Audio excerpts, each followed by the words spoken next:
ஓம் ஹரஹர நம பார்வதி பதையே ஹரஹர மகாதேவ. எந்நாட்டுடைய சிவனே போற்றி, எந்நாட்டவர்க்கும் இறைவா போற்றி.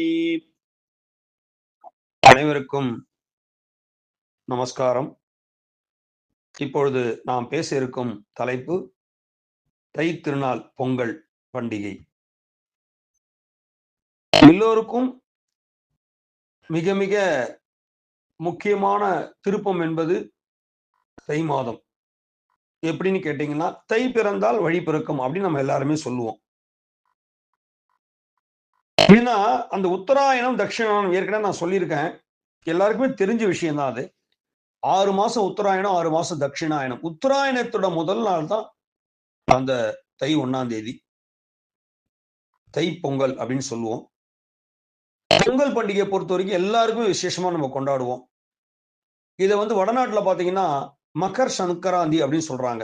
மகர ராசி அவங்க எல்லாம் என்ன சொல்லுவாங்கன்னா, இப்ப நம்ம சோமவாரன்றோம், அவங்க சோமவார், புத்வார், குருவார் அப்படின்னு அவங்க சொல்லுவாங்க அவங்களுடைய இதுல. அப்படி பார்க்கும்போது பாத்தீங்கன்னா, இந்தியா மட்டுமல்ல உலகம் பூராவே இந்த பொங்கல் பண்டிகையை எல்லாருமே கொண்டாடுறோம். நமக்கு உணவு கொடுக்கிற அந்த பூமாதேவிக்கு சூரிய பகவானை நம்ம வணங்கி விசேஷமா கொண்டாடுற நாள் தான் அந்த தை திருநாள் என்று சொல்லக்கூடிய பொங்கல்.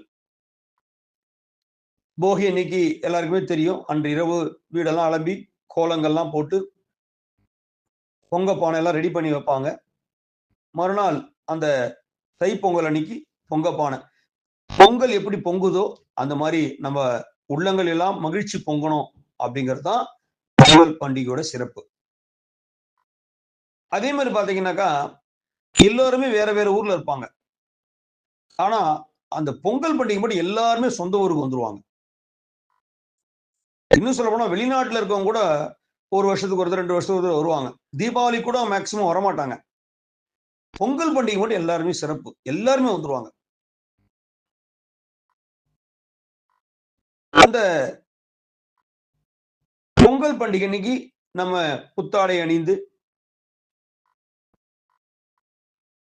சூரிய பகவானுக்கு எல்லா விதமான உணவுகளும் நம்ம வீட்டுல எல்லாமே நம்ம ரெடி பண்ண போற எல்லா விதமான உணவு பண்டங்களையும் வச்சு அவருக்கு நிவேத்தியம் செய்து படைத்து, கரும்பு முக்கியமா நம்ம என்ன பண்ணுவோம், பொங்கலுக்கு தான் கரும்பு வச்சு படைப்போம். எப்படி நம்ம தீபாவளிக்கெல்லாம் பட்டாசு வச்சு சாமி கும்பிட்டு பட்டாசு வெடிக்கிறோமோ அந்த மாதிரி பொங்கலுக்கு கரும்பு வச்சு சாமி கும்பிட்டு கரும்பு சாப்பிடுவோம். கரும்பு என்பது என்ன, இனிப்பு. சோ அந்த பொங்கல் எல்லோருடைய வாழ்விலையும் இன்பமா இனிப்பா மலரணும் அப்படிங்கிறது தான் ஒரு முக்கியமான விஷயம். ஆனா பொதுவா இந்த போகி, பொங்கல், மாட்டு பொங்கல், காணும் 4 நாளுமே கரி நாள் சொல்லுவாங்க. அன்னைக்கு எதுவுமே நம்ம நல்ல காரியங்கள் பண்ணக்கூடாது சொல்லுவாங்க. அதுக்கப்புறம் முகூர்த்தம் ஆரம்பிக்கும். தை மாதம் வர முகூர்த்தத்துக்கு அவ்வளவு ஒரு சிறப்பு. நம்ம ஏற்கனவே சொன்ன மாதிரி சூரிய பகவான் குரு பகவான் வீடான தனுசு ராசியில மார்கழி மாசம் பூரா இருந்து போகி வரைக்கும், தை 1ஆம் தேதி தன்னுடைய மைந்தன் சனி பகவான் வீட்டில் அவர் பிரவேசிப்பதுதான் அந்த பொங்கல் பண்டிகை மகர சங்கராந்தி அப்படின்னு சொல்றோம். சூரிய பகவானுக்கும் சனி பகவானுக்குமே ஆகாது, 2 பேரும் நேர் எதிர் துருவங்கள். இருந்தாலும் அந்த தன்னுடைய மகன் வீட்டுல சூரியன் போறதுதான் விசேஷம், உலகமே கொண்டாடுது. அப்போ சனி பகவான் சூரிய பகவானை வணங்குறார், அப்பா அப்படின்றார். ஆனா சூரியன் தான் சனி பகவானை ஒதுக்கி வைக்கிறார். இதுதான் புராண கதை. இந்த வருஷம் பாத்தீங்கன்னா பொங்கல் பண்டிகை தமிழ் வருடம் குரோதி என்று சொல்லக்கூடிய வருடத்தில் ஆங்கில தினம் 14/1/2025 அன்று பூச நட்சத்திரம், சனி பகவான் நட்சத்திரமே பூச நட்சத்திரம்.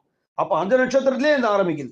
பிரதம திதி, பௌர்ணமிக்கு மறுநாள் பிரதம திதி, சித்த யோகம்.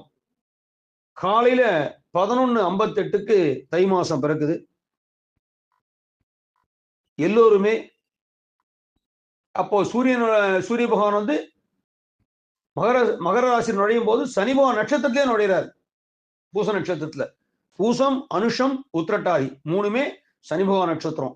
அப்ப இந்த வருஷம் பொங்கல் பண்டிகை எல்லோருடைய வாழ்விலும் மிகவும் சீரும் சிறப்புமாக அமைந்து நல்ல ஒரு ஒளிமயமான எதிர்காலத்தை எல்லோருக்கும் சூரிய பகவானும் சனி பகவானும் அனுகிரகம் செய்து சிவபெருமானுடைய அனுகிரகத்தால் அன்று செவ்வாய்க்கிழமை முருகப்பெருமானுக்கு விசேஷமான நாள். அப்போ இந்த வருடம் பொங்கல் பண்டிகை எல்லோருடைய வாழ்க்கையிலும் மிக மிக மகிழ்ச்சியாக இருக்க வேண்டும் என்று எல்லாம் வல்ல எம்பெருமானை வேண்டி கேட்டுக்கொள்கிறேன். ஓம் நம சிவாய.